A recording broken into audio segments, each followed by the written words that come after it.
The church didn't fall apart because of one man. It collapsed because no one questioned him. Everyone trusted him. That trust is exactly how the crimes lasted so long. For decades, Ravi Zacharias was one of the most respected Christian figures in the world. He was not a local pastor hidden in a small parish. He was a global apologist, a man invited to universities, governments, and international stages to defend faith through intellect and reason. He spoke softly. He quoted philosophers. He preached morality, restraint, and truth. And behind that image, abuse was quietly unfolding. Ravi Zacharias founded Ravi Zacharias International Ministries (RZIM) in 1984. The organization grew rapidly, establishing offices across the United States, Canada, Europe, Asia, and Australia. Zacharias became a trusted voice for millions of believers. His books sold widely. His sermons were broadcast globally. To many, he represented credibility, proof that faith could stand confidently in the modern world. That reputation became his shield. The abuse did not take the form many expected. Zacharias did not rely on brute force or public intimidation. Instead, he used spiritual authority, intellectual dominance, and carefully cultivated trust. Women who later came forward described encounters that began professionally counseling sessions, ministry-related meetings, private conversations framed as spiritual guidance. Then boundaries dissolved. Several women reported being coerced into sexual acts under the guise of therapy, healing, or personal mentoring. Some were massage therapists at spas Zacharias owned or financially supported. He allegedly exposed himself, demanded sexual contact, and used ministry funds to pay for services. What made resistance difficult was the framing. Zacharias allegedly told women that what he was asking was good. Some were told that refusing him would harm the ministry. Others were warned that speaking out would destroy lives, reputations, and faith itself. The power imbalance was overwhelming. These women were not public figures. They were employees, contractors, or individuals seeking guidance. He was globally revered, protected by layers of leadership and unquestioned authority. Concerns surfaced quietly over the years. In 2017, one woman came forward with allegations of sexting and spiritual manipulation. RZIM conducted an internal review and publicly cleared Zacharias, portraying the incident as a misunderstanding. Supporters rallied around him. Critics were dismissed. The institution closed ranks. Behind the scenes, additional allegations existed. Emails, accounts, patterns, but no independent investigation was launched. Zacharias remained the face of the ministry. In 2020, Ravi Zacharias died of cancer. For many institutions, death closes the book. In this case, it opened it. After his death, multiple women came forward independently. Their stories aligned, geographically different, but strikingly similar in method and manipulation. The pressure mounted. This time, RZIM could not rely on Zacharias' presence to deflect scrutiny. An independent law firm was finally hired. In 2021, the findings were released. They were devastating. The investigation concluded that Ravi Zacharias had engaged in sexual misconduct spanning years, involving multiple women. It confirmed abuse of power, spiritual coercion, misuse of ministry funds, and deliberate deception. The report stated plainly that Zacharias' conduct was not isolated, accidental, or misunderstood. It was patterned, it was intentional, and it was enabled. If you follow real stories where faith and power collide, this channel is for you. The report also acknowledged institutional failures. Leadership admitted they had been too deferential, too trusting, and too unwilling to confront allegations against a revered figure. Systems meant to protect reputation had instead protected abuse. RZIM shut down shortly after. Public apologies followed. Statements of remorse were issued. Books were pulled. Sermons were removed. But for survivors, the damage was already done. Many spoke about long-term trauma, shame tied to faith, fear of speaking out, and the pain of being disbelieved, while their abuser was celebrated worldwide. Some said the spiritual betrayal was more damaging than the physical acts. The aftermath rippled through global Christianity. Churches re-evaluated celebrity culture. Survivors questioned why institutions require overwhelming proof before believing the vulnerable, but unwavering faith when defending the powerful. No criminal charges were filed due to Zacharias' death. No trial occurred. The full weight of accountability never arrived. The reflection is deeply unsettling. Ravi Zacharias did not hide behind secrecy alone. He hid behind brilliance, reputation, and the assumption that eloquence equals integrity. His crimes were buried, not because evidence was absent, but because belief in the man outweighed concern for those harmed. This was not an ancient scandal. It happened in the modern age, with emails, with records, with warnings, and still, protection came first. When institutions elevate individuals beyond question, truth becomes optional, and abuse becomes sustainable. What part of this case shocked you the most? Would you have escaped, or fallen into the trap? Let me know in the comments. In the heart of Dallas, Texas, during the 1980s and 1990s, Robert Tilton rose to prominence as one of the most visible televangelists in America. Known for his energetic sermons and booming voice, Tilton preached a gospel centered on prosperity, divine favor, and miraculous healing. Millions watched him on television, believing that giving generously to his ministry would bring God's blessings into their own lives. What few knew was that Tilton had built an empire not on faith alone, but on manipulation, deception, and financial exploitation. Tilton's ministry, Word of Faith, worldwide, commanded a massive following. People from across the country sent in donations, often in the form of cash or checks, with the hope that their seed money would bring divine returns. Tilton's sermons were carefully constructed performances. He would instruct viewers to mail money to him with promises that God would multiply their gifts, often showcasing envelopes containing donations on television to demonstrate faith in action. Congregants and viewers alike believed that Tilton served as a conduit for God's blessings. Behind the cameras, however, the operation was far less spiritual. Investigative reports revealed that a significant portion of donations were diverted for personal enrichment, extravagant travel, luxury cars, and an opulent lifestyle that starkly contrasted the humble image portrayed on television. Church auditors later discovered that tens of millions of dollars had flowed through the ministry with little oversight, and that donations intended for the needy were rarely used as promised. The scandal began to unravel in the early 1990s. A series of investigative reports by ABC's Primetime Live highlighted inconsistencies in Tilton's financial practices. Producers secretly recorded interactions that suggested donors' gifts were being collected under false pretenses. Witnesses, including former employees and volunteers, testified that Tilton emphasized wealth accumulation for himself, while simultaneously asking for ever larger contributions from followers. Some victims reported donating life savings or going into debt because of the pressure to give in faith. Further investigation revealed a complex web of financial deception. Tilton's organization operated multiple non-profit entities, some registered as charitable organizations, others as private trusts. Money was moved between accounts to obscure its ultimate use, and donors were often kept in the dark about where their contributions went. Staff members who raised concerns were threatened, dismissed, or pressured to remain silent. Meanwhile, Tilton continued broadcasting nationally,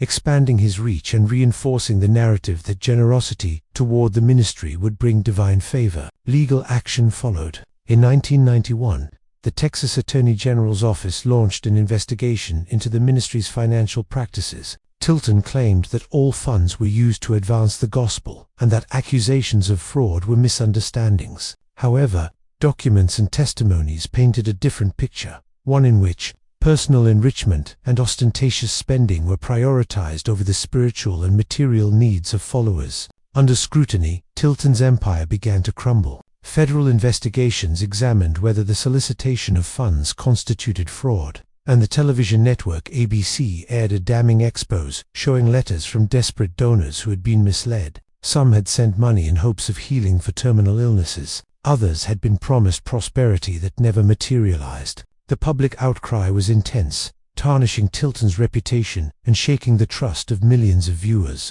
Despite the controversy, Tilton remained resilient. He restructured his ministry, moving operations overseas and continuing to solicit donations via international broadcasts. Lawsuits and settlements followed, and in 1998, Tilton agreed to a financial settlement that required transparency and accountability for future donations. Although the scandal ended his dominance as a televangelist, it highlighted the dark potential for religious leaders to exploit faith for personal gain. The aftermath left a lasting impression on both congregants and the broader public. Many followers struggled with the emotional and financial consequences of their donations, some losing entire life savings, Scholars and critics examined Tilton's methods as a case study in televangelist fraud, noting the careful manipulation of media, charisma, and religious authority to extract money from trusting individuals. The story remains a stark warning about the dangers of conflating spiritual leadership with personal profit. For those who once believed in Tilton's promises, the haunting question lingers: when faith becomes currency, how much of belief is genuine, and how much is a price paid for deception? What part of this case shocked you the most? Would you have escaped, or fallen into the trap? Let me know in the comments. In Atlanta, Georgia, Pastor Eddie Long rose to prominence in the 1980s and 1990s as the charismatic leader of New Birth Missionary Baptist Church, one of the largest congregations in the United States. With a booming voice, dynamic sermons, and a seemingly magnetic personality, Long attracted tens of thousands of followers, both locally and nationally. He preached messages of prosperity, success, and divine favor, emphasizing that faithfulness to God and to the church would result in personal blessings, financial stability, and spiritual growth. For congregants, Long appeared to be a living embodiment of divine favor. He drove expensive vehicles, owned multiple properties, and traveled extensively, all while presenting himself as a humble servant of God. The church grew exponentially under his leadership, with Sunday services often drawing more than 25,000 attendees, alongside a vast television ministry that broadcast his sermons nationwide. To the outside observer, Long was a model of success, a pastor who had seemingly harnessed faith into tangible prosperity for himself and his congregation. Yet behind the towering pulpit and the polished public image, disturbing allegations began to surface. In 2010, 4 young men, all former members of New Birth Missionary Baptist Church, filed lawsuits against Long, accusing him of sexual misconduct that spanned years. They alleged that he had used his spiritual authority and pastoral influence to manipulate, coerce, and sexually exploit them while they were minors and young adults. The lawsuits claimed that Long would select promising young men from the congregation, mentor them, and then isolate them in private sessions under the guise of counseling or spiritual guidance. The accusations shocked the community. Long had long cultivated an image of moral authority and mentorship, particularly for young men in the church. Parents trusted him implicitly, often sending their sons to meet with him privately to receive guidance.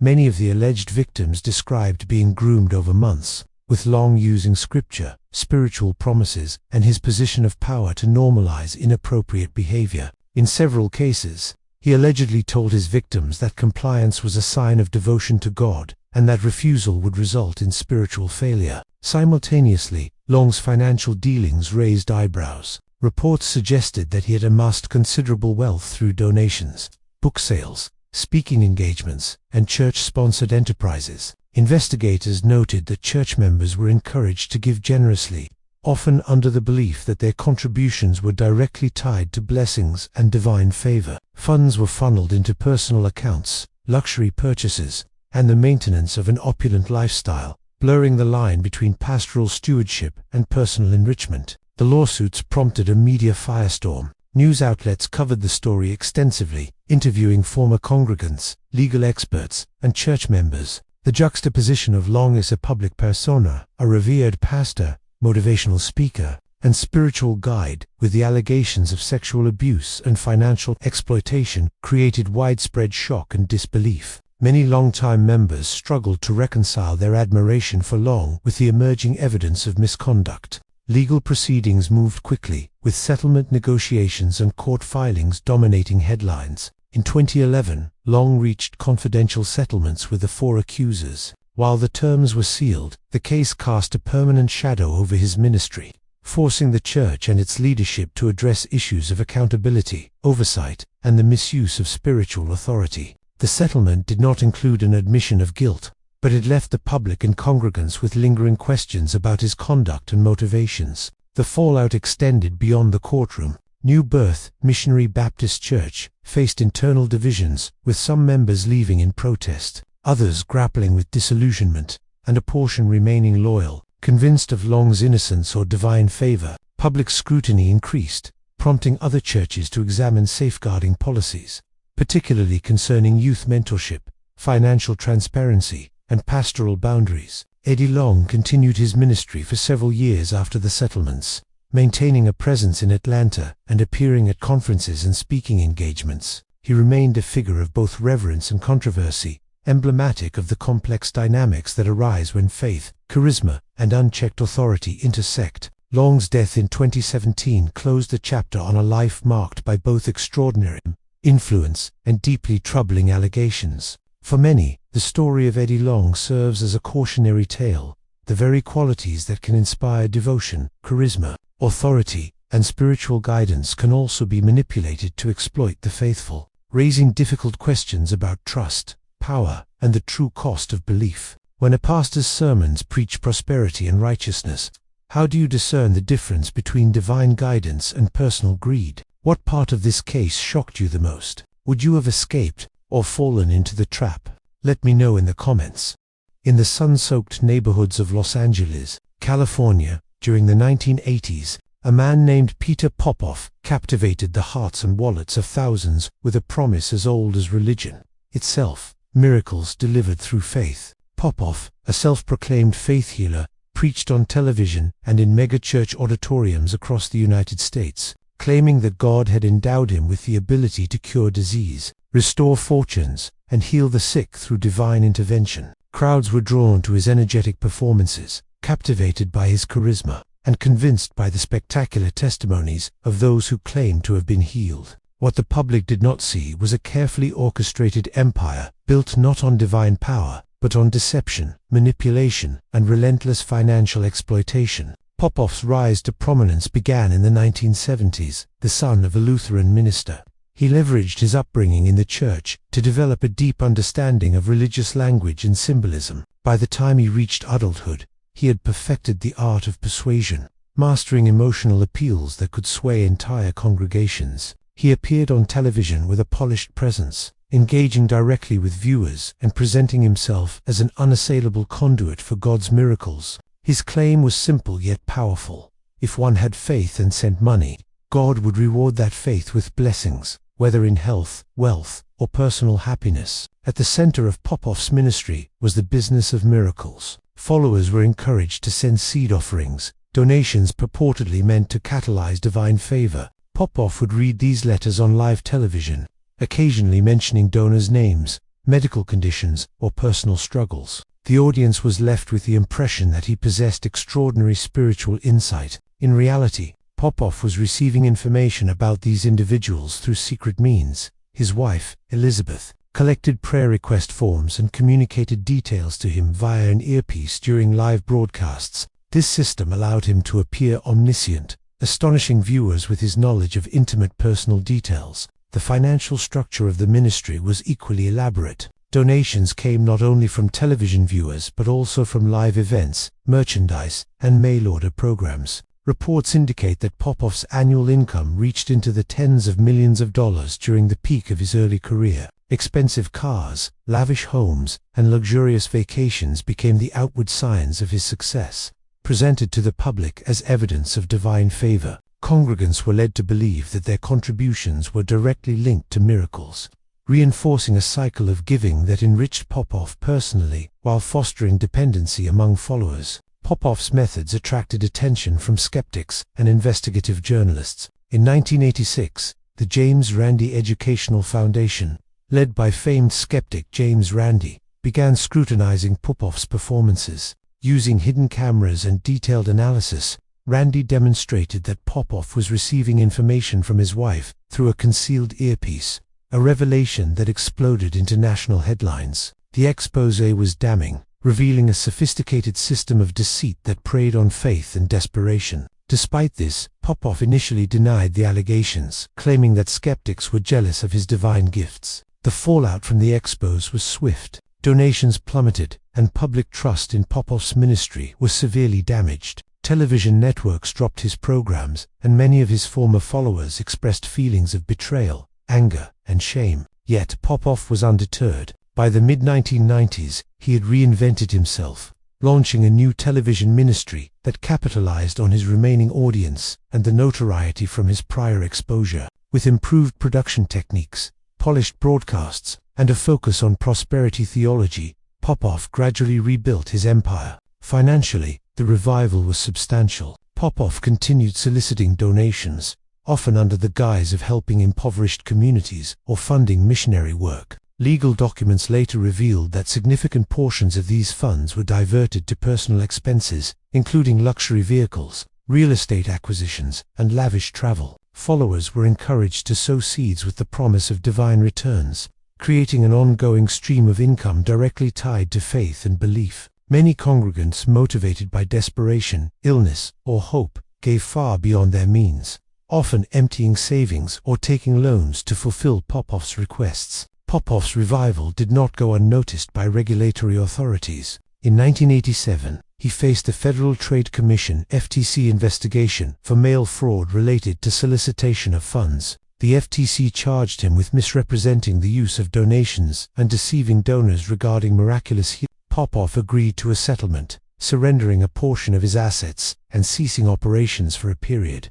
though he continued to maintain a public presence. Despite legal scrutiny, he leveraged his notoriety to regain followers, using media coverage to portray himself as a persecuted man of God, attacked by skeptics and secular authorities. The human cost of Popoff's ministry extended beyond financial exploitation. Individuals suffering from serious medical conditions were encouraged to rely on faith and donations rather than seeking medical treatment, sometimes resulting in preventable harm. Families sacrificed resources in pursuit of divine intervention, often impoverishing themselves in the process. Emotional and spiritual manipulation created long-lasting psychological scars, with followers internalizing guilt and shame for perceived lack of faith when promised miracles failed to materialize. By the 2000s, Popoff had re-established himself as a prominent televangelist. His programming reached millions weekly, and donations again flowed steadily. Yet, the core structure of his ministry remained unchanged, a combination of persuasive charisma, media manipulation, and financial exploitation disguised as spiritual guidance. Former members and critics documented the cycle of deception, noting that while the public narrative emphasized healing and divine favor, the internal reality was one of profit-driven operations designed to enrich Popoff at the expense of vulnerable believers. Despite multiple investigations and public exposure, Popoff maintained influence over a significant number of followers. Testimonials from current adherents praised his teachings, interpreted as a message of hope and divine provision. While former members recounted feelings of betrayal and disillusionment, legal challenges continued intermittently, focusing on accounting practices, misrepresentation, and solicitation fraud. Nevertheless, Popoff's ability to rebuild his ministry highlights the resilience of charisma, the enduring appeal of promises of miracles, and the complexity of separating faith from exploitation. The story of Peter Popoff exemplifies the perils of uncritical trust in religious authority. It reveals how charisma, media savvy, and the language of faith can be leveraged to create immense personal wealth, often at the expense of followers, financial stability, and emotional well-being. Congregants who donated their life savings in search of divine intervention became entangled in a system that prioritized profit over compassion, and the line between spiritual leadership and financial exploitation was blurred beyond recognition. For those who watched Popoff on television, attended his rallies, or sent money hoping for healing,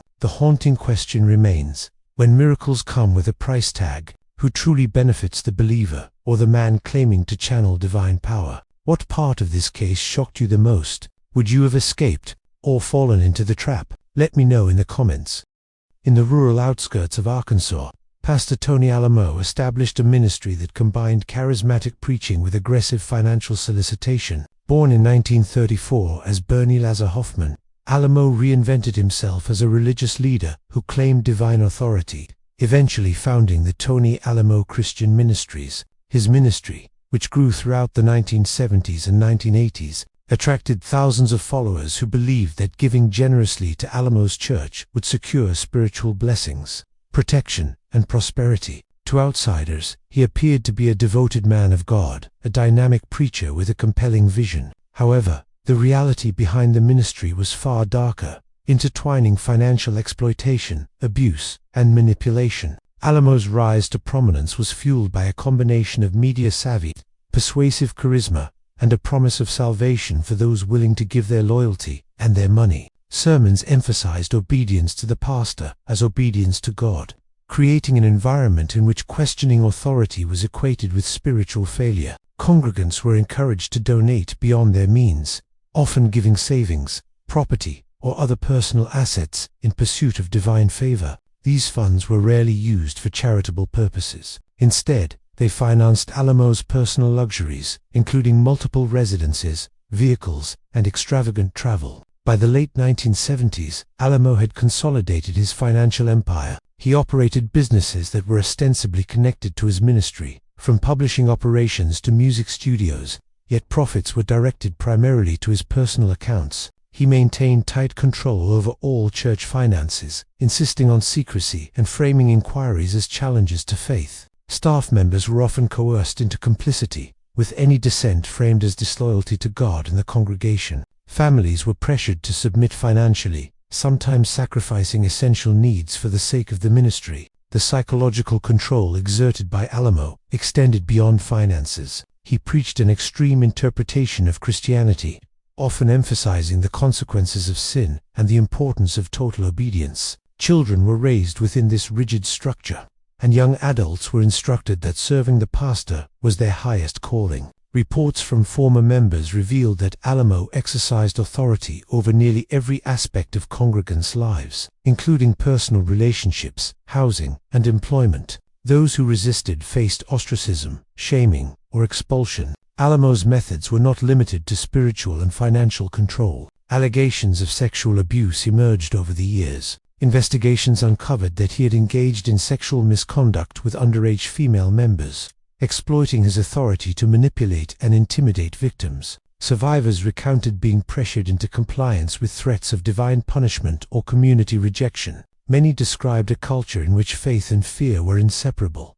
leaving victims isolated and afraid to report abuse. Legal authorities began investigating Alamo in the 1980s and 1990s, but he often evaded accountability through relocation, legal maneuvering, and exploiting the complexities of interstate jurisdiction. He established properties in Arkansas, California, and other states, sometimes operating under different organizational names to obscure ownership and financial activity. Despite repeated scrutiny, he continued to solicit donations and maintain his public persona as a devoted, righteous pastor. The tipping point came in the late 1990s, when multiple former members, supported by investigative journalism, began exposing Alamo's financial and sexual misconduct. Authorities documented extensive financial irregularities, including the use of church donations to fund personal luxury items, real estate acquisitions, and a lavish lifestyle incompatible with the modest means of his congregants. Complaints from victims of sexual abuse prompted coordinated investigations across multiple states, culminating in arrests and formal charges. In 2008, Alamo was finally arrested and charged with multiple counts of sexual abuse of minors. Court documents revealed decades of abuse, manipulation, and financial exploitation. Witnesses testified about the systemic control Alamo maintained over his congregation, describing how obedience was enforced through fear, guilt, and promises of divine favor. Victims recounted the emotional and spiritual trauma inflicted upon them, highlighting the devastating impact of combining charismatic authority with unchecked power. The trial captured national attention. Prosecutors presented a comprehensive account of Alamo's criminal activities, emphasizing the intertwining of financial exploitation and sexual abuse. Evidence included financial records, testimony from former congregants, and corroborating accounts from victims who had suffered abuse as children. The prosecution painted a picture of a man who had monetized faith, weaponized obedience, and preyed upon vulnerability for personal gain. Despite his attempts to maintain public support, Alamo was convicted on multiple counts, including sexual abuse and tax evasion related to the church's finances. He received a lengthy prison sentence, effectively ending his ability to continue his ministry or exploit followers. The legal outcome provided some measure of justice for victims, though the emotional and financial damage inflicted upon thousands of congregants persisted. The aftermath of Alamo's empire left communities shattered. Families struggled to rebuild their lives after years of manipulation, abuse, and financial loss. Survivors worked to reclaim autonomy, often seeking therapy and support networks to address both psychological and spiritual trauma. The church properties were seized or closed, and public trust in religious organizations experienced a broader reckoning. Scholars and commentators analyzed the case as a stark example of how religious authority can be exploited to achieve personal gain, highlighting the need for oversight, accountability, and education within faith communities. Alamo's story also illustrates a broader pattern: the dangerous intersection of charisma, authority, and unchecked power. By exploiting belief and devotion, he was able to accumulate wealth, manipulate followers, and commit crimes under the guise of spiritual guidance. The survivors' experiences serve as a chilling reminder of the vulnerability inherent in blind faith and the consequences when religious devotion is leveraged for personal enrichment. For those who once revered Tony Alamo as a shepherd of their souls, the haunting question remains: when faith is exploited and belief commodified, who ultimately pays the price, the deceiver, or those who dared to trust? What part of this case shocked you the most? Would you have escaped or fallen into the trap? Let me know in the comments. In the heartland of Missouri, Pastor Jim Bakker rose to fame in the 1970s and 1980s as the charismatic host of the PTL Club, a televangelist program that reached millions across the United States. Bakker presented himself as a man of faith, a devoted servant of God, and a purveyor of divine blessings. With a booming voice, theatrical presentations, and carefully crafted media appearances, he attracted a massive following, promising spiritual guidance, prosperity, and miracles to those who believed. At the center of Bakker's empire was the construction of Heritage USA, a sprawling Christian theme park and resort in Fort Mill, South Carolina, designed to provide both spiritual enrichment and entertainment. Visitors could attend worship services, watch televised broadcasts, participate in Christian-themed amusement activities, and even stay in on-site hotels. The complex became a symbol of Bakker's ambition, reflecting both his charisma and his desire to blend faith with financial enterprise.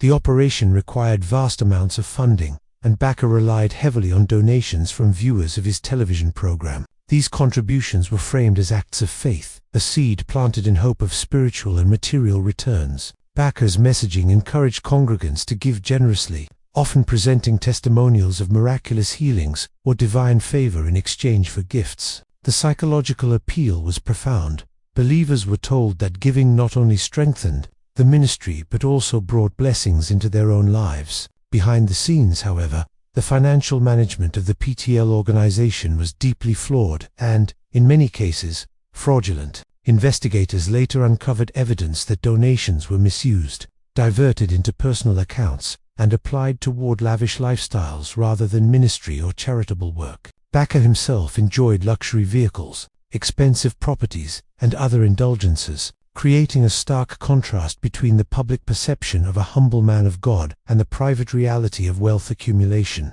The collapse of Bakker's empire began to unfold in the mid-1980s. Reports emerged alleging financial mismanagement, sexual misconduct, and deceptive solicitation practices. The allegations gained traction after a series of investigative journalism pieces detailed inconsistencies between the promises made to donors and the actual allocation of funds. Former employees and insiders described a culture of fear, manipulation, and unquestioned loyalty, in which questioning leadership was met with threats of spiritual condemnation or dismissal. Legal scrutiny intensified as the Federal Securities Commission and other authorities examined Bakker's operations. Investigations revealed that investors and donors were often misled about the financial health of Heritage USA and the PTL organization. Revenue streams from donations, sponsorships, and merchandise were sometimes misrepresented, and funds were channeled toward personal enrichment rather than the charitable and spiritual objectives advertised to followers. The scandal erupted publicly in 1987 when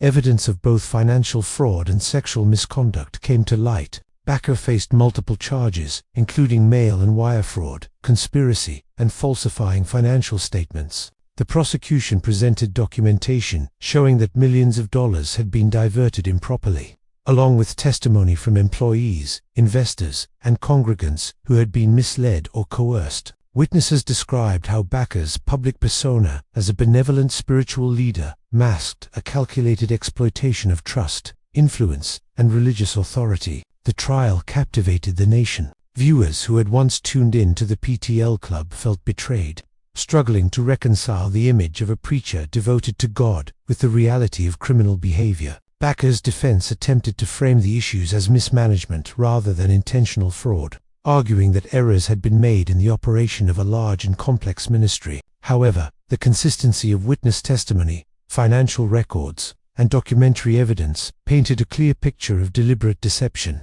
In 1989, Jim Bakker was convicted on multiple counts, receiving a 45-year prison sentence and a substantial fine, although his sentence was later reduced. The conviction permanently damaged his reputation and dismantled the PTL organization as it had existed. Heritage USA eventually declared bankruptcy, and the theme park, hotels, and facilities were sold or repurposed. Congregants and investors were left to grapple with financial losses and the emotional toll of betrayal by a trusted religious leader. The aftermath of the Bakker scandal had far-reaching consequences for televangelism and faith-based enterprises. Regulatory agencies increased scrutiny of religious fundraising, requiring greater transparency, accountability, and oversight. Former followers and employees faced the challenge of rebuilding their lives, addressing both financial and psychological trauma caused by years of manipulation and misplaced trust. Scholars and religious commentators analyzed the case as a cautionary tale of how charisma, media influence, and spiritual authority can be exploited for personal gain.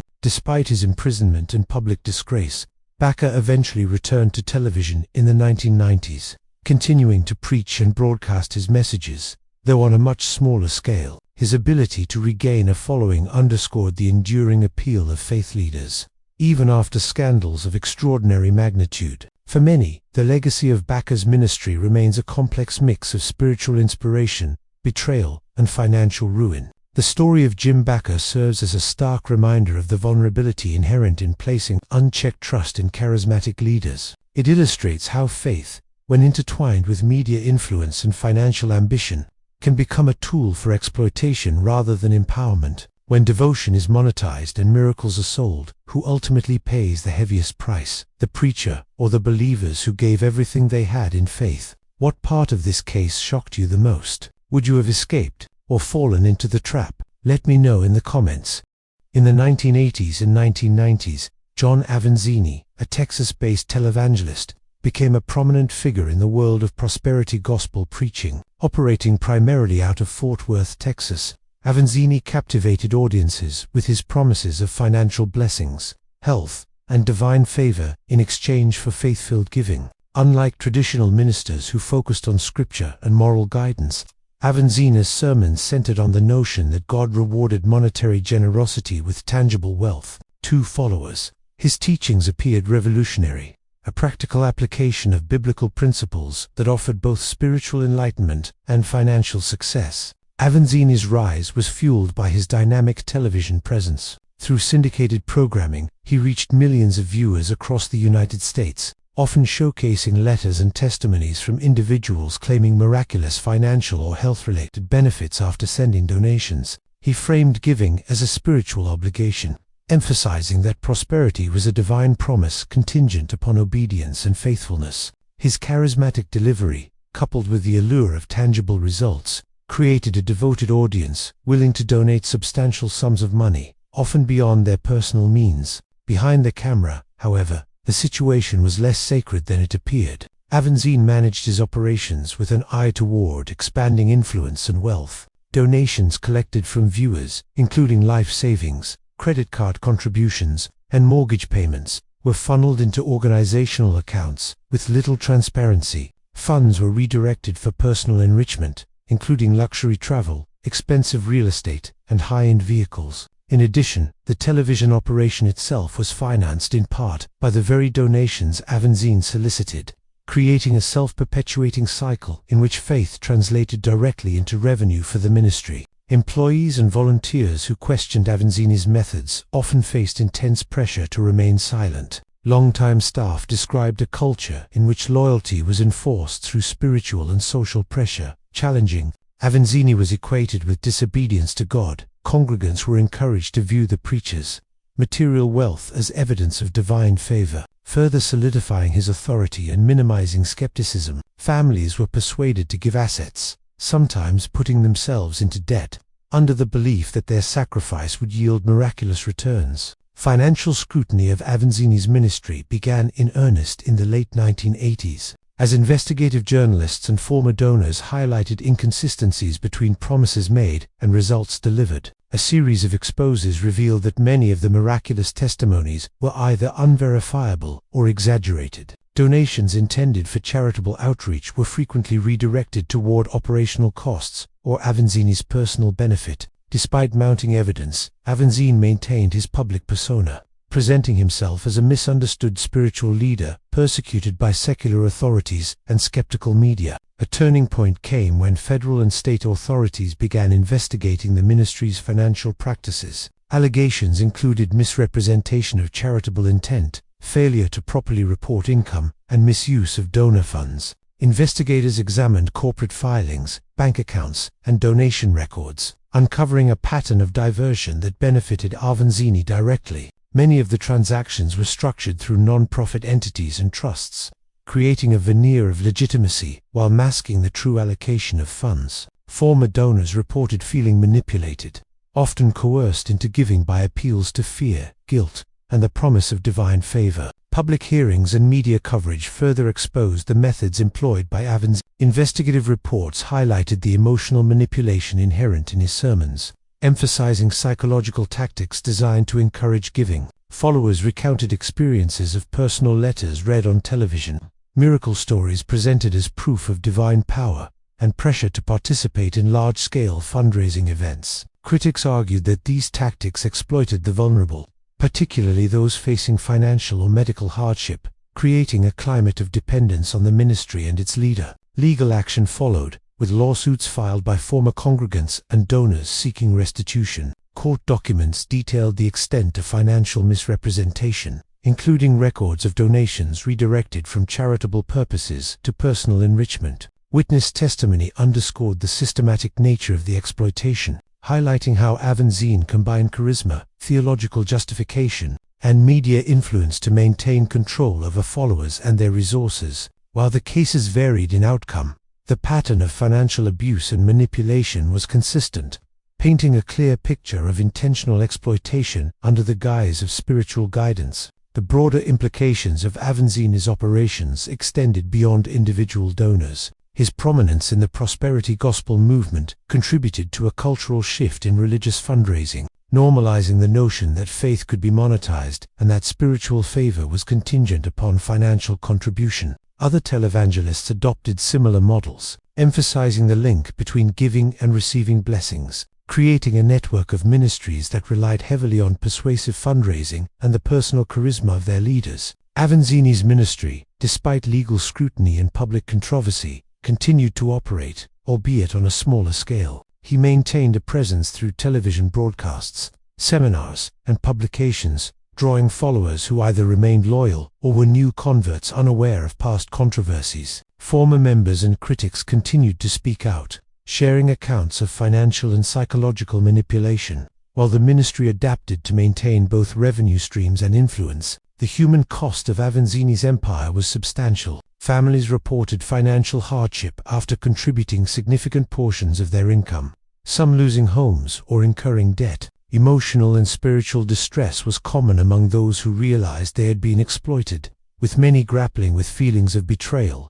guilt, and disillusionment. Survivors recounted long-lasting impacts, including strained family relationships and diminished trust in religious institutions. The story of John Avanzini serves as a cautionary tale about the intersection of faith, media, and financial exploitation. It demonstrates how religious authority, when combined with charisma and persuasive communication, can be leveraged to extract wealth from followers while maintaining the illusion of divine legitimacy. For many, the experience highlights the importance of critical discernment, transparency, and accountability within faith-based organizations. Ultimately, the haunting question posed by Avanzini's ministry is one that resonates across generations of followers and observers.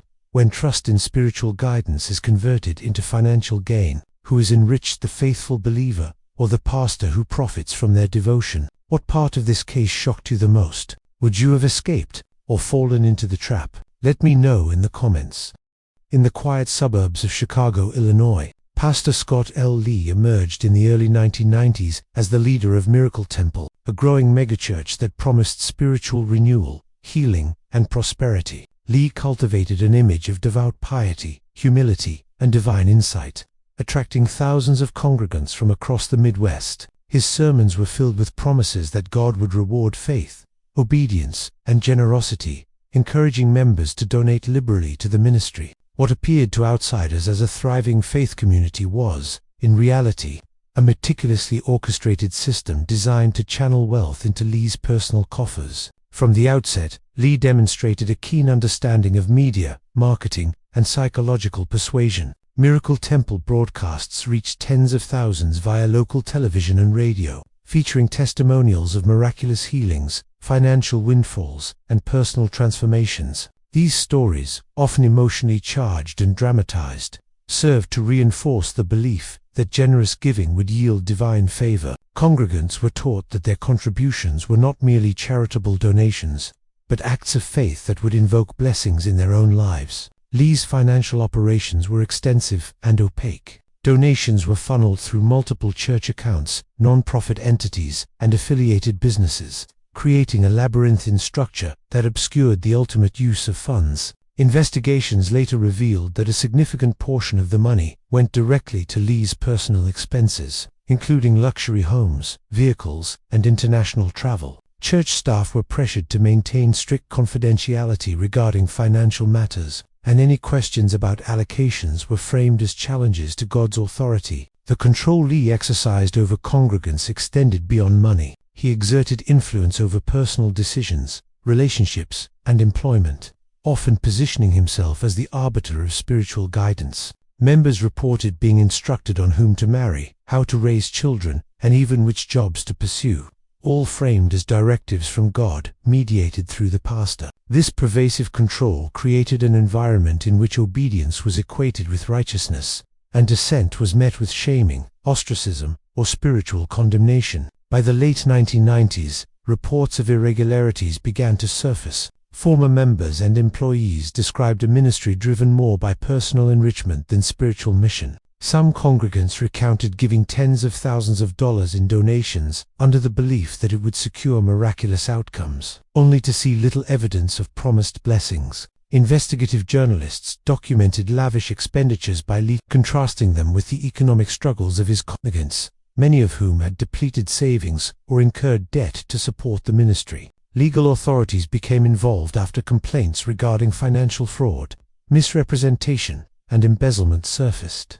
Regulators and prosecutors scrutinized the flow of donations, the operation of affiliated businesses, and the promises made to followers. Bank records revealed extensive transfers to personal accounts, purchases inconsistent with the stated mission of Miracle Temple, and misleading representations regarding charitable use of funds. Former staff provided testimony detailing pressure to solicit funds aggressively, fabricate miracle stories, and conceal financial realities from the public. The scandal escalated as federal investigations uncovered evidence of systematic exploitation. Lee had leveraged his position to cultivate unquestioning loyalty, using both charisma and fear to maintain compliance among the intricate financial network he established allowed him to sustain a lavish lifestyle while minimizing transparency. Legal filings and court documents illustrated a pattern of behavior in which donations were manipulated to enrich the pastor personally, often at the expense of the faithful. The trial captured national attention, highlighting the vulnerabilities inherent in faith-based communities when spiritual authority is unchecked. Witnesses recounted how the promise of miracles and divine favor was used as leverage to extract substantial financial contributions. The prosecution emphasized that Lee's actions constituted a deliberate and sustained effort to defraud followers, exploiting their devotion for personal gain. Families spoke of the emotional, financial, and spiritual toll exacted by the ministry's operations, underscoring the depth of the harm inflicted. Ultimately, Lee was convicted on multiple counts of fraud, misrepresentation, and embezzlement. He received a lengthy prison sentence, and the assets of Miracle Temple were seized to provide restitution to victims. The congregation, once a thriving community, was left fractured and demoralized, struggling to reconcile faith with the betrayal of trust they had experienced. Many former members sought counseling, support groups, and spiritual guidance outside the influence of the ministry, attempting to rebuild lives disrupted by deception. The case of Scott L. Lee exemplifies the dangers of combining charisma, religious authority, and financial manipulation. It demonstrates how the promise of divine reward can be weaponized to exploit trust, extract wealth, and consolidate power. Survivors described a long-lasting impact, both financially and emotionally, with some reporting difficulties in forming relationships or trusting other religious institutions. The broader public, too, was left grappling with questions about oversight, accountability, and the potential for abuse within faith-based organizations. For those who once believed in the miraculous promises of Miracle Temple, the haunting question remains: when devotion is commodified and faith is used as currency, who ultimately benefits, the followers who give all they have, or the pastor who profits from their belief? What part of this case shocked you the most? Would you have escaped or fallen into the trap? Let me know in the comments. In Phoenix, Arizona, Pastor Craig von Buseck emerged in the 1990s as the charismatic leader of Faithful Fellowship, a rapidly expanding church known for its energetic sermons, vibrant music ministry, and promises of divine blessings. Von Buseck portrayed himself as a humble servant of God, yet his sermons emphasized prosperity, success, and the rewards of faithful giving. Followers were encouraged to donate generously, with assurances that their contributions would bring spiritual and material returns. The church grew exponentially, drawing thousands of congregants from across Arizona and neighboring states, many of whom became deeply invested in both the ministry and von Buseck's personal teachings. Von Buseck's rise to prominence was closely tied to his media presence. He hosted televised sermons, participated in radio broadcasts, and produced motivational recordings, all designed to expand the reach of Faithful Fellowship. Each program carefully highlighted testimonies from followers who claimed miraculous healing, financial windfalls, or personal transformation after giving to the ministry. These stories were presented as evidence of God's favor, reinforcing the link between financial contributions and divine reward. The psychological impact on viewers was profound. Believers were motivated to give beyond their means, often sacrificing essential resources for the hope of spiritual or material gain. Behind the public facade, von Buseck managed a complex financial operation that prioritized personal enrichment over ministry work. Donations flowed into church accounts, often without oversight or accountability. Investigations later revealed that funds were diverted to support von Buseck's luxurious lifestyle, which included expensive real estate, high-end vehicles, and international travel. Staff members who questioned the allocation of resources were silenced, pressured to conform, or dismissed. Congregants were rarely informed of how their contributions were used, with the pastor framing inquiries as challenges to faith or spiritual loyalty.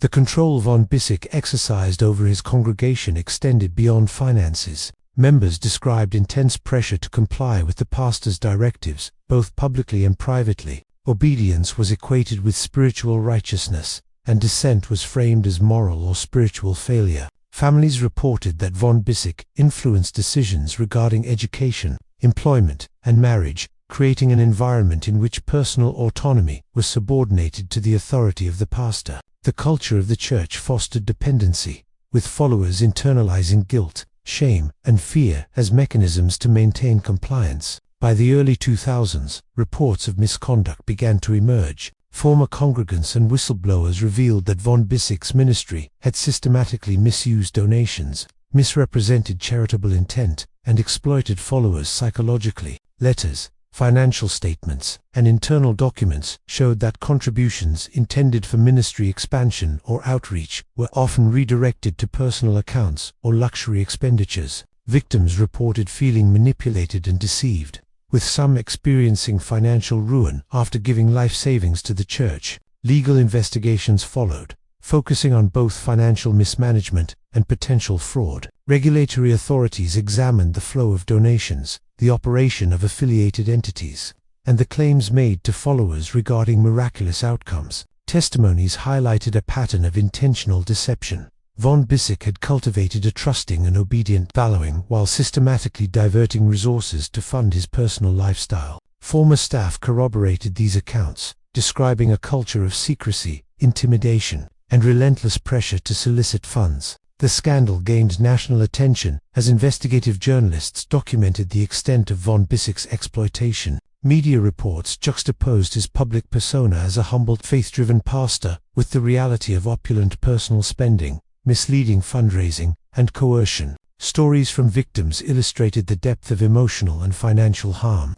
detailing the long-term consequences of faith-based manipulation. Families were left struggling to recover, both materially and psychologically, after years of devotion that had been leveraged for personal gain. In court, evidence demonstrated a deliberate pattern of financial exploitation. Von Buseck was charged with fraud, misrepresentation, and embezzlement. Financial records, witness testimony, and former congregants' statements painted a picture of systematic abuse, with donations serving as the primary mechanism for personal enrichment. Prosecutors emphasized that von Buseck's operations were carefully constructed to maintain an illusion of spiritual authority while diverting wealth for personal benefit. Convicted on multiple counts, von Buseck faced significant prison time and restitution requirements. Faithful Fellowship was dismantled, its properties seized or sold, and its congregation fractured. Many former members sought counseling, support groups, and spiritual guidance outside the influence of the church, attempting to rebuild their lives after the emotional and financial trauma inflicted by the pastor's manipulation.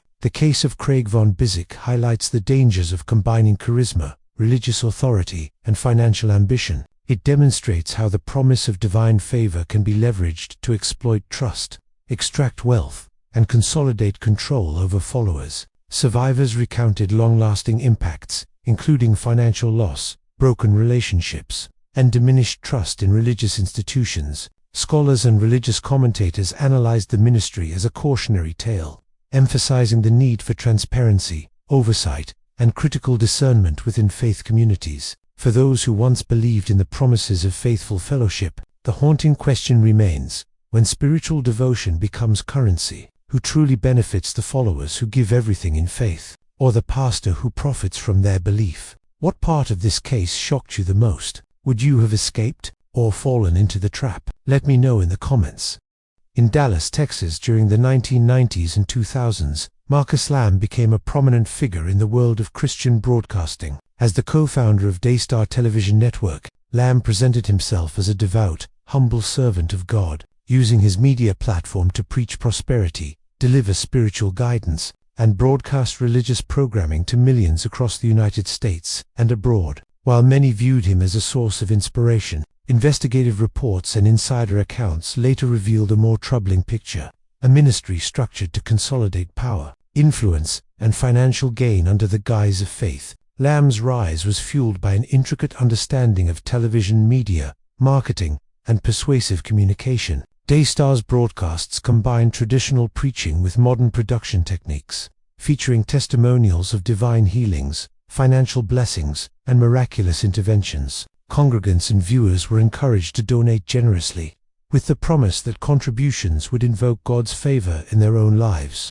These appeals were highly effective, creating a vast network of supporters motivated by faith, hope, and sometimes desperation. Behind the scenes, Lamb exercised extensive control over the network's operations, finances, and messaging. Donations flowed through multiple entities connected to Daystar, and internal accounting revealed that significant funds were allocated to lavish personal and business expenses. Properties, private jets, luxury vehicles, and international travel became part of the public image of success, framed as evidence of God's blessings. Church staff and network employees were expected to maintain strict confidentiality, and challenges to financial or operational decisions were framed as attacks on faith or spiritual authority. The financial manipulation extended beyond simple diversion of funds. Lamb's ministry used sophisticated messaging to encourage recurring donations, often emphasizing urgency, divine promises, and the moral obligation of faithful giving. Followers were led to believe that withholding financial support could result in personal or spiritual misfortune. Families sometimes depleted savings, incurred debt, or sacrificed essential needs to contribute, motivated by the belief that their generosity would result in miraculous outcomes. Investigative journalists and former employees began documenting patterns of mismanagement, financial opacity, and coercion. Accounts described a culture in which questioning authority was equated with sinfulness, and where obedience to Lamb was framed as a moral imperative, donations were solicited with claims of miraculous intervention. Yet financial records suggested that the majority of funds were not directed toward charitable or ministry activities, but instead supported personal enrichment and media operations controlled by Lamb. Legal scrutiny intensified as complaints from former donors, whistleblowers, and regulatory authorities highlighted the discrepancies between the ministry's claims and its actual operations. Federal and state agencies examined accounting practices, CORPORATE filings, and the allocation of charitable contributions. Witnesses testified that Lamb had cultivated an environment in which devotion was leveraged to extract financial and social compliance, reinforcing both loyalty and control. The scandal surrounding Marcus Lamb's ministry raised broader questions about the intersection of faith, media, and financial exploitation. By presenting himself as a spiritual authority with direct access to divine favor, Lamb was able to influence behavior, extract wealth, and consolidate power over an expansive audience. Families reported long-term financial losses, strained relationships, and emotional trauma, highlighting the human cost of unchecked religious authority. Former employees described a workplace culture that rewarded obedience, punished dissent, and reinforced loyalty through spiritual rhetoric. Despite public scrutiny and investigative reporting, Lamb maintained a devoted following for years. Daystar continued to broadcast to millions, with supporters praising Lamb's teachings, interpreting media reports as attacks by secular critics, and reinforcing the narrative of divine legitimacy. The ministry's resilience underscores the enduring influence of charisma, media presence, and the promise of spiritual reward, even in the face of documented misconduct. The story of Marcus Lamb demonstrates the complexities of faith-based influence in the modern media landscape. It reveals how religious authority, when combined with broadcast reach, persuasive messaging, and promises of prosperity, can be leveraged for personal gain. Survivors of Lamb's ministry described the psychological, financial, and spiritual toll of devotion manipulated for profit, highlighting the need for oversight, accountability, and critical discernment among followers of religious broadcasting networks. Ultimately, the haunting question posed by Lamb's ministry is one that resonates beyond the walls of any single church or network. When faith is broadcast as currency and devotion is leveraged for wealth,